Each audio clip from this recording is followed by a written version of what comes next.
udah kenal semua. Izinkan saya memperkenalkan diri ya. Baik, perkenalkan nama saya Nisa. Di sini ada yang udah tahu belum kita mau ngapain sih? Belum. Nah, jadi kita itu akan melaksanakan konseling kelompok. Karena di sini belum tahu kan kita mau ngapain. Jadi saya izin buat menjelaskan ya, konseling kelompok itu apa sih? Jadi konseling kelompok itu merupakan salah satu jenis layanan dari bimbingan dan konseling yang memanfaatkan dinamika kelompok. Nah, dinamika kelompok itu terdiri atas TK atau bimbingan kelompok, yaitu saya sendiri, dan anggota kelompok, yaitu teman-teman sekalian. Dimana dalam konseling kelompok ini dinamikanya tuh harus hidup. Jadi kalian itu harus harus bisa memberikan argumen, harus bisa memberikan saran. Nah, konseling kelompok ini dilaksanakan untuk memecahkan permasalahan. Jadi nanti salah satu dari kalian, dari teman-teman ini, akan secara sukarela akan menceritakan atau memaparkan permasalahan yang bersifatnya itu kekinian. Jadi permasalahan-permasalahan yang baru terjadi, atau misalkan permasalahan-permasalahan yang sudah lama tapi dampaknya itu masih sampai saat ini. Nah, itu nanti kita akan bahas bersama-sama untuk kita carikan solusi bersama-sama, kita pecahkan permasalahannya. Nah, hal ini juga bermanfaat untuk agar teman-teman sekalian yang lain itu ketika memiliki permasalahan yang sama itu bisa memecahkan permasalahannya secara mandiri. Nah, dari sini nanti teman-teman yang akan memaparkan permasalahannya itu jangan takut permasalahannya bakal bocor atau bakal diketahui oleh orang-orang lain. Karena dalam sesi konseling kelompok ini kita itu harus mengutamakan kerahasiaan. Jadi kita harus bisa menjaga kerahasiaan. Nah, nanti juga sebelum kita mulai itu bakal ada namanya ikrar atau perjanjian yang akan kita ucapkan bersama-sama. Jadi sampai sini ada yang mau tanya nggak terkait konseling kelompok? Cukup ya? Baik. Karena teman-teman sudah paham kegiatan konseling kelompok itu seperti apa, jadi kita baca ikrar sama-sama. Nanti saya bacain, kalian ulangi. Nah, ketika saya menyebutkan nama saya, nanti kalian teman-teman itu menyebutkan nama teman-teman masing-masing ya. Saya Hairunisa Nabila. Dengan ini menyatakan bahwa saya siap dan bersedia menerima, menyimpan, menjaga, memelihara, dan merahasiakan segala data dan atau keterangan lainnya yang saya terima baik dari diri saya atau dari siapapun juga, yaitu segala data dan atau keterangan lainnya yang tidak boleh dan tidak layak diketahui oleh orang lain. Baik. Jadi setelah kita sudah membacakan ikrar, saya harap teman-teman bisa menjaga kerahasiaan apa yang nanti akan kita lakukan pada kegiatan konseling kelompok ini. Nah, sebelum kita mulai konseling kelompok, alangkah baiknya kita berdoa terlebih dahulu. Berdoa mulai.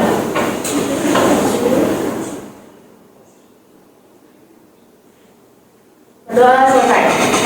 Baik, sekarang siapa dari teman-teman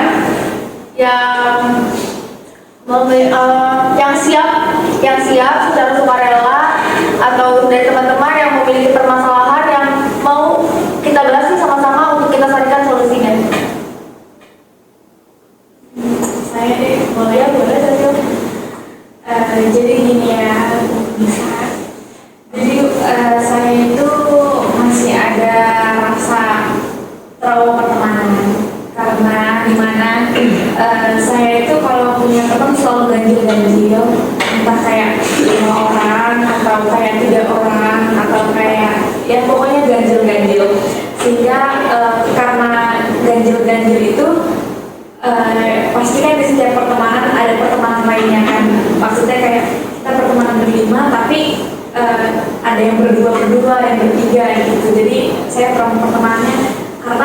biasanya saya nggak nimbrung atau kayak nggak deket sama teman-teman saya kayak gitu.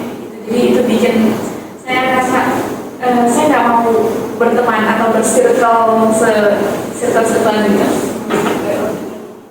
Teman-teman yang lain ada yang mau mengungkapkan permasalahannya? Ya boleh Bu. Jadi kan kalau ini tuh tentang gimana sih caranya kita untuk nyadarin teman kita ketika dia tuh dapetin abusive dari pasangannya gitu. Karena kan kadang orang-orang tuh maksudnya ngeliatnya baik aja gitu kan, ternyata emang dia dalamnya tuh misalnya dikulit, dicaci, dimaki gitu tuh. Terus yang kita nyadarin temennya nih gimana gitu. Itu sih. Ada lagi teman-teman? Ya cukup ya. Berarti kita hari ini ada 2 pembahasan. Kira-kira menurut teman-teman permasalahan mana sih yang kayak yang sekiranya tuh harus banget kita bahas pada pembahasan hari ini? Menurut aku sesi dulu ya, soalnya kan trauma pertemanan. Jadi mungkin yang perlu dibahaskan atau jadi selesaikan permasalahannya kayaknya yang lebih sama gitu. Teman-teman yang lain ada yang mau berpendapat? Kalau aku juga sama setuju sama permasalahan seksual itu permasalahan dari diri kamu kan? Iya. Nah, karena kan tadi kan permasalahan yang Michelle ungkapkan itu kan punya temennya. Jadi kalau menurut saya kita bahas yang punya seksual dulu karena itu dia yang mengalaminya. Ada lagi yang mau berpendapat kira-kira permasalahan mana sih yang bakal kita bahas pada hari ini? Oke, silakan. Kalau aku pendapat sama Sesi. Oke, ada lagi? Udah ya, cukup ya. Berarti pada hari ini kita akan membahas permasalahan kecil. Rasul boleh dijelaskan dipaparkan lagi permasalahannya seperti apa? Iya, jadi gini ceritanya.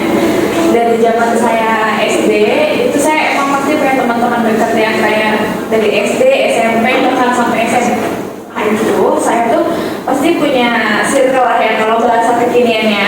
Nah, circle saya itu pasti ganjil. Nah, waktu zaman saya SMP circle saya tuh 5 orang. Nah, zaman SD itu circle saya 5 orang. Zaman SMP itu circle saya 9 orang. Zaman SMA itu circle saya tuh 7 orang. Nah, jadi kebanyakan tuh circle saya tuh kan ganjil ya. Jadi saya tuh awal banget ngerasa saya trauma punya circle itu awalnya tuh dari SMP. Karena waktu itu kan bersembilan ya, itu juga dari kelas yang berbeda-beda gitu. Dan itu cuma saya doang yang kelasnya beda dari teman-teman saya yang 9 itu. Maksudnya saya sendiri, sedangkan teman-teman saya itu yang bersembilan tuh ada yang berdua, ada yang bertiga gitu. Jadi saya yang memisahkan. Nah, jadi setiap kayak ada apa-apa gitu kan, pasti gak dikasih tahu gitu loh, karena kan mereka bisa pulang duluan, sedangkan kelas saya kan beda ya, jadi kadang saya pulangnya belakangan, jadi tiba-tiba saya melihat mereka upload status lagi di tempat sini tanpa ngajak saya gitu kan. Nah, itu tuh bikin saya mikir kayak mereka ini ya apa nggak mau berteman sama saya apa gimana gitu loh, kayak saya sebenarnya kalau misalkan saya diajak, kalau saya emang nggak mau, pasti saya bakal bilang alasannya gitu loh. Nah, mungkin karena waktu itu saya kebanyakan nolaknya kalau diajak, jadi mereka tuh memilih untuk nggak ngajak saya gitu loh. Padahal kan apa salahnya cuma ngajak gitu loh. Ya kayak gitu deh pokoknya. Zaman SMP saya tuh teman-teman saya tuh lebih sering jadi di dalam circle tuh ada circle lain gitu loh. Jadi tuh bikin saya tuh nggak mau lagi berteman gitu loh, kayak yang saya nggak mau berteman deh se-circle lagi ya, se-circle-circlean lagi kalau misalkan saya di sekolah, karena ya kayak gitu kebanyakan circle tuh kayak gak ngantuk gitu loh, karena ada yang jauh, ada yang ini gitu kan. Jadi masalah saya yang kedua yang bikin saya trauma pertemanan itu di zaman SMA. Nah, zaman SMA itu tuh saya kan berteman 7 orang, di mana itu satu kelas isinya. Nah, terus teman-teman saya itu rata-rata sekolah bawa motor, sedangkan saya tuh zaman SMA gak suka bawa motor karena motor saya tuh dipakai sama orang tua saya. Nah, terus ada satu hal waktu itu mereka mau main tapi posisinya motor tuh mereka pas-pasan dan itu saya doang yang nggak kebagian motor. Jadi waktu itu saya nggak diajak, padahal itu yang merekomendasiin tempat main itu saya gitu loh. Jadi saya langsung sakit hati banget, saya ngerasa kok gini gitu loh, kok nggak sesuai ekspektasi saya, kan saya yang ngajak gitu loh. Maksud saya saya yang ngajak, saya yang menentukan, tapi kalau saya yang nggak diajak gitu loh. Nah dari situ akhirnya saya kayak di sekolah saya mengasingkan diri, maksudnya kayak mengasingkan itu saya menjauh dari circle saya anggap bermasalah itu kan. Karena kenapa saya sebut bermasalah, karena setiap kayak ada yang nggak ada main atau apa itu pasti diomongin, pasti kayak yang digibahin, dijelekin gitu loh, kayak yang bikin orang-orang lain ini nggak suka juga sama yang dijelekin itu gitu loh. Jadi karena waktu itu kan pernah juga saya kan dengar juga dari teman saya juga, teman dekat saya ya circle, terus dia bilang kamu tuh kalau nggak ikut main selalu dijelekin tahu, selalu digibahin tahu katanya gitu. Nah akhirnya hal ini juga yang bikin saya tuh makin mikir kayak ternyata punya teman sebanyak itu tuh nggak apa ya, nggak menutup kemungkinan buat saya juga nggak punya teman gitu loh, karena saya udah diajak gitu loh. Apapun itu kayak kadang nggak pernah diajak, kayak atau mereka bilangnya udahlah kalau siswa kan ini pasti kalau diajak tuh nggak mau gitu loh, padahal kan belum diajak, belum dicoba gitu loh. Kayak gitu sih. Nah akhirnya dan pernah juga ada satu kejadian di mana ulang tahun saya barengan sama salah satu teman saya. Teman saya itu ulang tahun 30 Oktober dan saya kan November tanggal 1, dan sakit hatinya itu saya udah effort banget buat bikin ulang tahun teman saya ini yang tanggal 30 Oktober ini, beliin kue, ngajak teman-teman saya sumbangan, ngajak teman-teman saya buat kayak ayo rayain dia gitu loh. Dan sakit hatinya saya itu teman saya ini ngerayain sekarang ulang tahun saya gitu loh, ngerti nggak? Jadi kan 1 Novembernya saya, nah 30 Oktobernya kan teman saya. Jadi biasanya di circle saya itu setiap ulang tahun tuh misal sendiri-sendiri dirayain gitu. Oh tanggal ini ya udah dia dirayain, misalkan ada 2 hari kemudian dia ya udah dia gitu loh. Ini nggak tahu kenapa pas saya ini dirayainnya barengan, jadi satu kue itu bener-bener buat 2 orang, buat 2 yang ulang tahun. Nah itu yang bikin sakit hatinya, dimana karena waktu itu pas ulang tahun itu cuma kuenya kecil. Namanya waktu ulang tahun kan ini pasti di rumahnya gitu kan, kayak kita bawa kue, kita surprisein di rumahnya dia gitu loh. Nah dan sakit hatinya itu kayak pas kesana bawa kue itu kan pasti buat keluarganya juga kan di sana.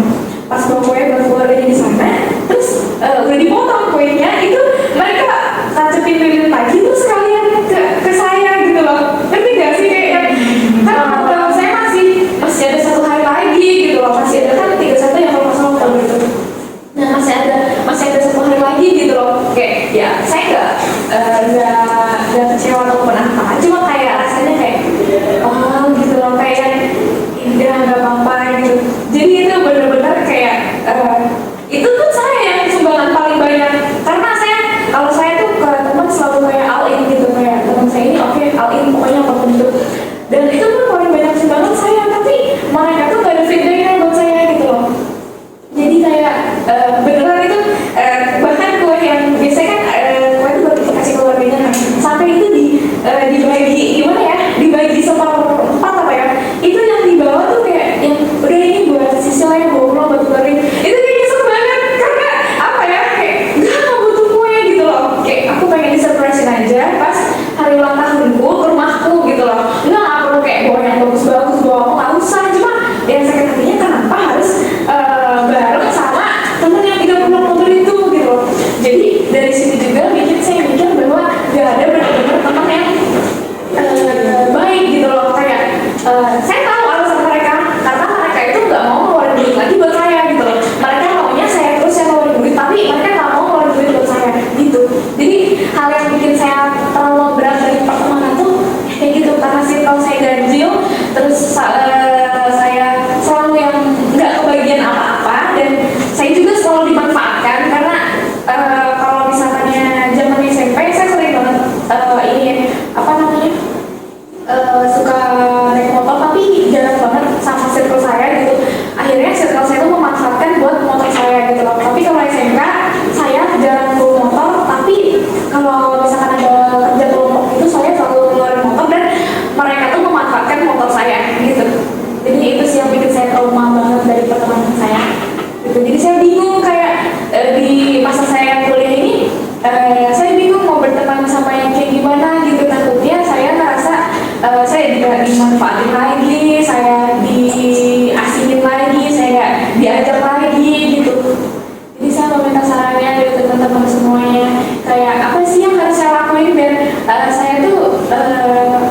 kayak gitu lagi gitu loh. Saya tuh harus kayak biar saya tuh diajak sama teman-teman saya kalau saya bersirkel sama teman-teman saya gitu. Jadi teman-teman ada yang mau berpendapat, memberikan saran atau bertanya? Coba. Aku mau sedikit bercerita juga ya. Mungkin kejadiannya itu sebelas juga sama punya Cecil. Waktu itu sama kejadiannya ulang tahun juga. Waktu itu teman-teman di rumah aku nih, masing-masing dari mereka itu kayak dirayain gitu loh sama teman-teman yang lainnya, kayak di surprise di. Kalau di rumah zaman-zamannya diceplok gitu pakai terigu sama telur, menurut zaman-zamannya kayak gitu. Sampai malam-malam disurprisein, lagi jalan diceplok kayak gitu-gitu kalau dulu. Nah waktu itu tuh pas ulang tahun aku nggak tahu ya mereka gak ingat atau gimana. Tapi mereka gak ada kayak menunjukkan kalau mereka menghargai. Kalau mereka tahu aku ulang tahun, sekedar ucapan happy birthday ya, sekedar ucapan kayak gitu aja nggak ada. Makanya waktu itu, waktu aku kelas, nggak tahu kelas berapa lupa, waktu beberapa tahun aku lupa, tapi masih puber, era puber, mama aku beliin kue buat aku, kata mama, ini deh nanti rayain sama teman-teman ya, undang aja teman-temannya ke rumah.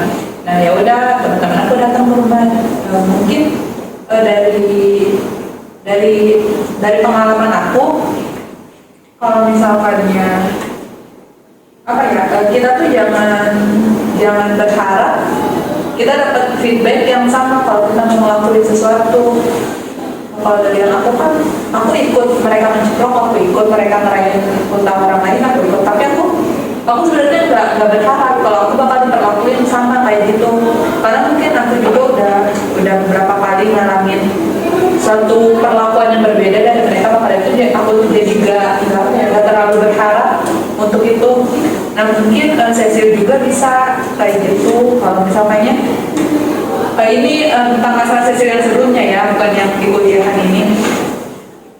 Cecil itu jangan berharap bukan semua orang, teman-teman Cecil ini bakal ngasih feedback yang sama buat Cecil.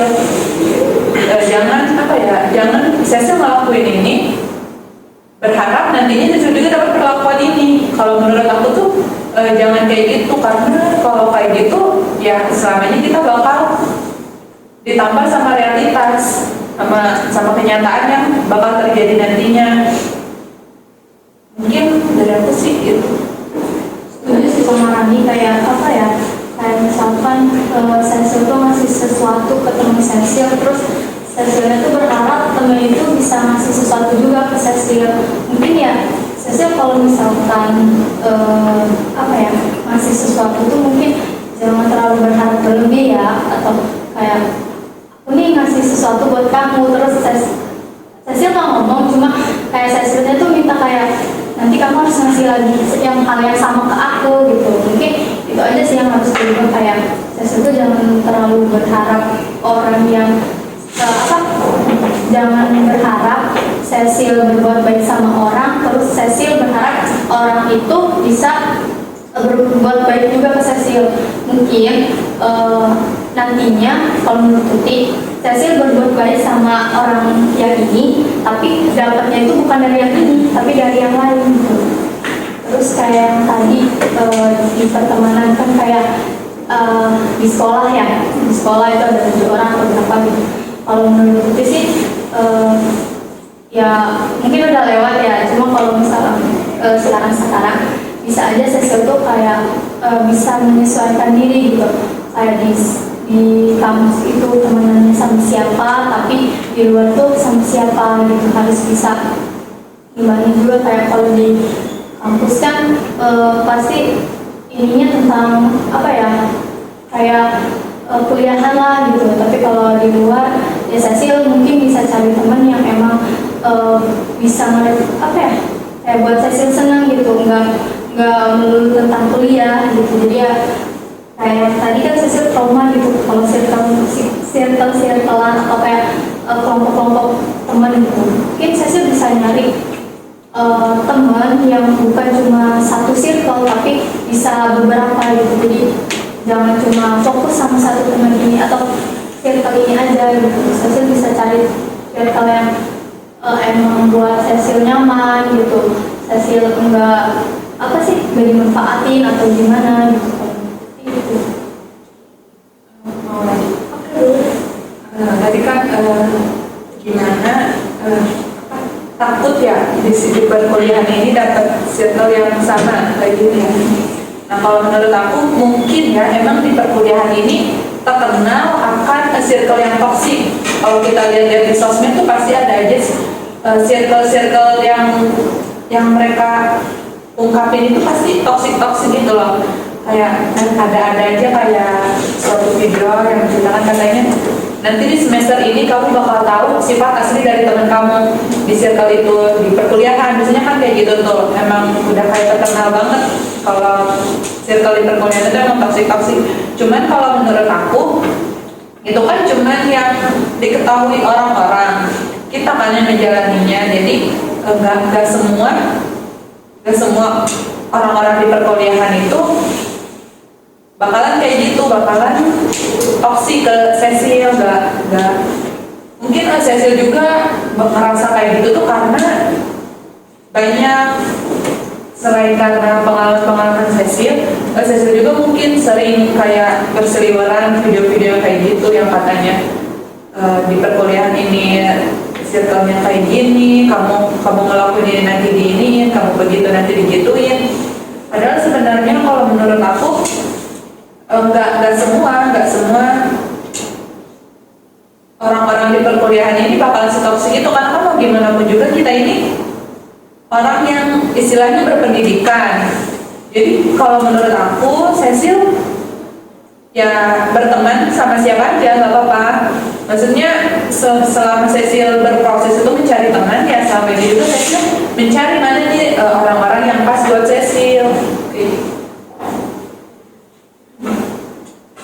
Tapi kalau saya tuh masih ada catatannya, kayak misalnya saya punya teman bertiga gitu, saya takutnya kayak teman saya ini ada obrolan lain di luar ini, gitu loh, nggak sih? Kayak saya takutnya mereka tuh di belakang saya ngomongin saya gitu loh, kayak ya nggak usah jauh-jauh deh, yang bertiga atau kayak bahkan misalnya teman sebangku saya aja kadang bisa, dia kan punya teman lain kan, pasti saya takutnya kayak ngerasa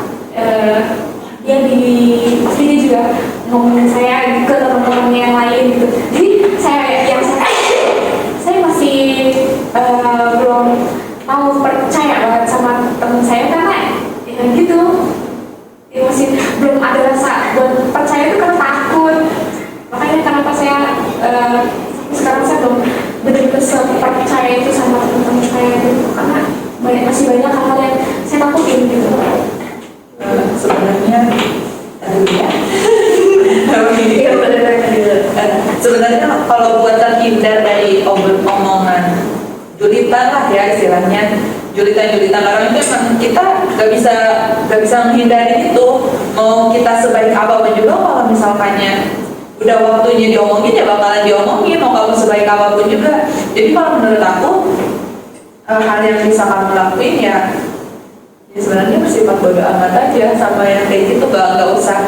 Gak usah terlalu dipikirin lah. Kalau mereka ngomongin kita juga yang dapat pahala. Kalau aku kadang kayak gitu. Terima kasih. Saya mau kembali sih sebenarnya dari saran teman-teman, hanya menambahkan saja ya benar apa yang dikatakan oleh Tuti maupun Rani. Jadi di samping kita jika kita ya mengadaptasi lingkungan baru ya memang kita jangan langsung mempercayai seorang gitu kan. Ya ada kalanya kita untuk beradaptasi terlebih dahulu, memilah dan memilih gitu kan.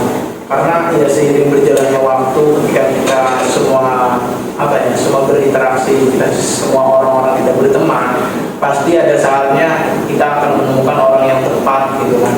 Yang penting ya kalau misalkan ingin bersirkel ya nggak apa-apa sih, silakan aja gitu. Namun ya jangan terlalu terbuka terlebih dahulu karena yang ditakutkan ya apa yang dikatakan oleh Sisil tadi kan takut saya diomongin di belakang gitu kan.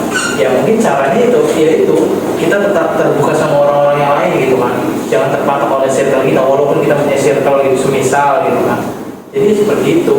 Kemudian juga apa yang dibilang oleh Tuti juga, kita jangan terlalu berharap kepada seseorang apalagi yang kepada teman kita untuk di treatment dengan baik gitu, karena emang yang saya alami juga gitu, apabila terlalu berharap kepada seorang itu kita tertapar oleh realitas gitu, tidak sesuai apa yang saya harapkan gitu.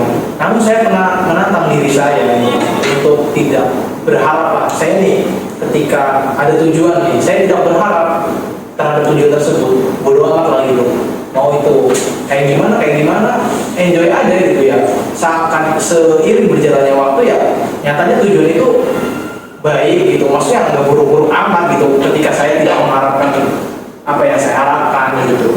Namun ketika saya mengharapkan sesuatu ya akhirnya kayak kok gini amat gitu. Jadi seperti itu sih. Tadi yang nambahin boleh dari tadi cerita Cecil itu kan kayak kalau misalnya dia tuh dia aja gitu kan.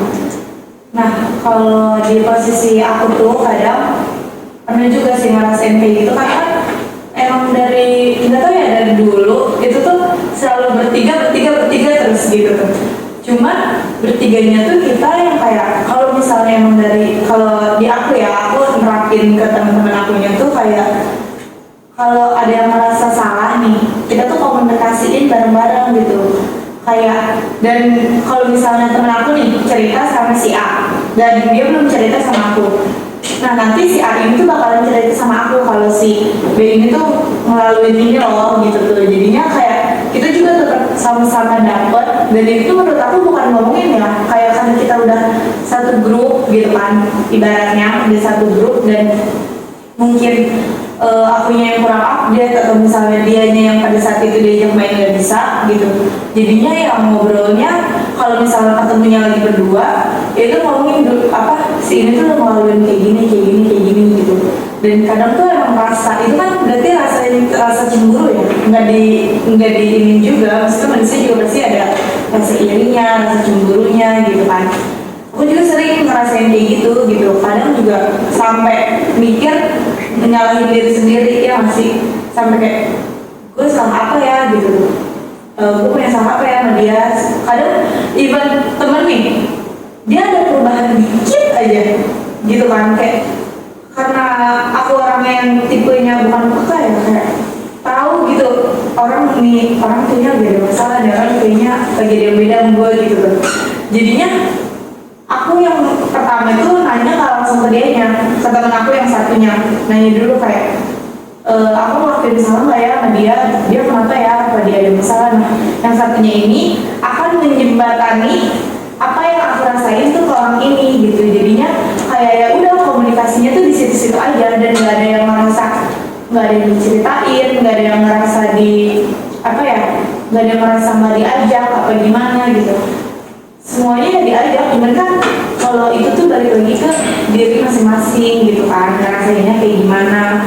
Kalau misalnya emang berpikiran negatif, mungkin aku juga bakalan mikir kayak Sisil gitu. Jadi kalau menurut aku mungkin Sisil bisa komunikasiin lagi, kenapa sih kalian kayak gini ke aku gitu tuh, kenapa nggak bisa nungguin aku gitu, kenapa harus aku yang kena atau apa, atau kalau nggak Sisil tuh yang ngomongin aja, tumpahin aja perasaan Sisil pada saat itu ke temen Sisil, supaya dia tuh tahu apa yang lagi Sisil alamin, apa yang Sisil nggak nyaman di pertemanan ini tuh apa gitu. Jadinya dia tuh bakalan sadar, karena kan orang nggak akan ada yang sadar ya kalau misalnya dia tuh nggak ngomong kita tuh kenapa, terus tiba-tiba kita menjauh tanpa kita ngejelasin kitanya kenapa. Kan mereka juga mungkin bakalan bingung, dan mending kalau misalnya bingung, kalau misalnya dia nganggap kita lebih jelek lagi itu kan lebih parah gitu kan.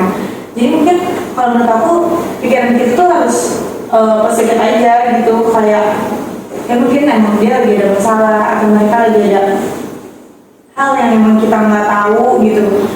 Tapi itu juga maksudnya kesepakatan bersama juga sih, nggak bisa dari kita sendiri doang kayak gitu. Cuma aku tuh dari pertama nerapin kalau emang berteman bertiga gitu kan, misalnya itu kan ganjil lah, mau bertiga mau berlima, pokoknya itu yang ada kitanya tuh bakalan ditinggal sendiri gitu tuh. Itu tuh selalu sebelum temenan masih kenal nih gitu kan, terus kayak oh gue cocok nih sama dia gitu, itu tuh selalu ngomong kayak kalau ada hal yang nggak enak, hal yang jelek dari gue omongin ya gitu tuh. Dan ngomonginnya tuh intern aja, kita aja gitu, orang lain tuh nggak usah tahu berantemnya kita, nggak usah tahu kita yang kenapa, jadi omongin aja. Terus kalau aku juga perhatiannya kayak kalau misalnya gua salah ngomong atau gua ngelakuin hal yang emang buat lu sakit, ngomong ya ke gua biar gua sadar. Atau emang lu lagi nggak mau kita datengin, lagi nggak mau kita ajak main, ngomong kenapa-napanya, ngomong. Pokoknya jangan sampai udah benar bertiga gitu terus pecah gitu tuh, jangan sampai kayak gitu sih kalau misalnya. Ada lagi yang lain yang mau berpendapat? Mungkin karena ya gimana Amira? Mungkin kalau aku nggak sama, dibilang hampir sama ya. Mungkin karena pesantren kali ya. Kalau pesantren kan aku kalau di MA tuh karena aku jurusannya madrasah aliyah kan, di pesantren aku tuh jurusan SMA-nya tuh ada 3, pertama IPA, IPS, kedua aliyah agama. Nah yang agama tuh emang selalu disatuin gitu loh, dari asrama, kelas juga kayak 30 ada 30 itu. Nah mungkin karena 30 orang ya kita harus berteman sama mereka semua gitu kan ya. Nah kalau ditanya aku dekatnya sama siapa dari 30 itu, pernah deket sama 3 orang, terus akhirnya dia tinggal. Pokoknya ujung-ujungnya aku lebih tua yang ditinggal sama kayak sistem kayak gitu. Cuman aku ya, kalau aku karena dia aku yang udah sakit gitu, aku nggak mau gitu loh balik lagi ke mereka. Jadi kalau aku ya udah, kalau emang mereka mau main sama aku, mau ngobrol sama aku, ya ayo. Kalau soalnya apa ya, mereka tuh cerita hal-hal penting mereka tuh malahan ke temen yang lain gitu loh, bukan ke aku gitu. Tapi aku sebagai temannya itu apa ya, sebenarnya kan kita dulunya temenan gitu. Aku jadinya balas dendamnya tuh kayak gini, ya udah aku juga nggak bakal cerita masalah aku ke kalian gitu loh, kayak gitu. Jadinya sampai down banget deh waktu itu tuh, sampai kayak 3 harian ada kali aku ini ngedon tuh bukan turunnya, bahasa Jawanya tuh ngedon tuh apa sih, diem. Ngedon tuh bahasa Jawanya tuh diem, ngedon di bawah, kan kasur aku selalu di bawah gitu. Kasur aku selalu, aku tuh ngedon dulu di situ kayak tidur, nulis buku, udah gitu doang. Terus apa ya, aku sakit aja tuh kadang ya udah aku ngurusin diri aku sendiri gitu. Jadi aku selalu kayak udah aku nggak mau ambil pusing, soalnya kalau aku ambil pusing nanti aku sendiri yang sakit. Soalnya kan ini di pesantren juga nggak ada orang tua, nggak ada apa-apa. Jadi udah aku kalau mereka datang ke aku ya ayo, kalau enggak ya udah aku paling di masjid doang kayak gitu. Kayak ngerasa nggak nyaman, kayak ngerasa nggak dimilikin gitu loh. Tapi lama-kelamaan sampai ke sini, apa karena akunya yang terlalu egois, mereka yang nggak boleh teman sama siapa-siapa juga ya, kayak paham gak sih ya, misalkan namanya Aura nggak boleh jangan, di dalam hati aku tuh kayak ngomong jangan dong temenan sama dia, udah sama aku aja. Mungkin karena aku terlalu kayak gitu, jadinya aku merasa kehilangan banget. Jadi benar-benar waktu di pesantren itu merasa kehilangan, tapi pas sudah keluar aku jadi belajar gitu loh. Kalau kayak saya bilang tadi, setiap masa ada temannya, setiap teman ada masanya, kayak gitu lah. Jadi aku kayak ya udah, aku mau menetapkan teman itu sebagai sahabat aku selalu kayak gitu, karena aku juga belum tentu bisa menempatkan dia dimanapun aku berada. Aku gitu. Ada lagi dari yang lain? Gimana si Cecil, menurut Cecil tuh dari beberapa pendapat, dari beberapa argumen dari teman-teman saran, apa sih yang bakal saya lakuin nanti? Makasih ya teman-teman yang udah dari ngasih pendapatnya, ngasih saran-sarannya. Berarti hal yang harus aku perbaiki, harus saya perbaiki dari diri saya itu banyak ya. Saya nggak boleh berharap terlalu lebih kepada seseorang, dan saya harus komunikasiin ke teman-teman saya kalau emang ada yang kurang mengenakan gitu. Dan saya jangan berharap feedback juga gitu kan. Kedepannya saya akan coba melakukan itu kalau misalkan saya bertemu dengan circle saya. Jadi Cecil kira-kira apa nih mau melakukan dari solusi-solusi yang udah dikasih sama teman-teman tadi? Insya Allah 2 minggu yang akan datang, karena 2 minggu yang akan datang tuh ada reuni SMA. Berarti kalau untuk progresnya biar bisa kita lihat itu kapan? Insya Allah 2 minggu juga, karena kan selesai acara reunian juga. Oke, 2 minggu lagi berarti ya. Baik, tadi itu kan kita ada dua ya, ada dua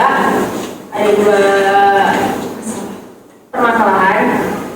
Kira-kira dari teman-teman itu dari dua permasalahan itu mau dibahas kapan permasalahan yang tadi dimiliki sama misal, permasalahan dari misal? Minggu depan. Minggu depan. Nanti kita minggu depan kita bakal ketemu lagi dengan informasi yang sama. Dan sebelum saya tutup sesi konseling kelompok pada hari ini, ada yang mau ngasih pesan-pesan? Ya boleh, Farhan. Mungkin buat pesannya kita bisa lebih memilah teman supaya kejadian yang dialami oleh Cecil itu tidak terjadi lagi pada kita. Mungkin buat kesannya, mungkin masalah ini penting banget untuk kita bahas supaya tidak terjadi gitu ya pada kita. Ada lagi yang mau menyampaikan kesan?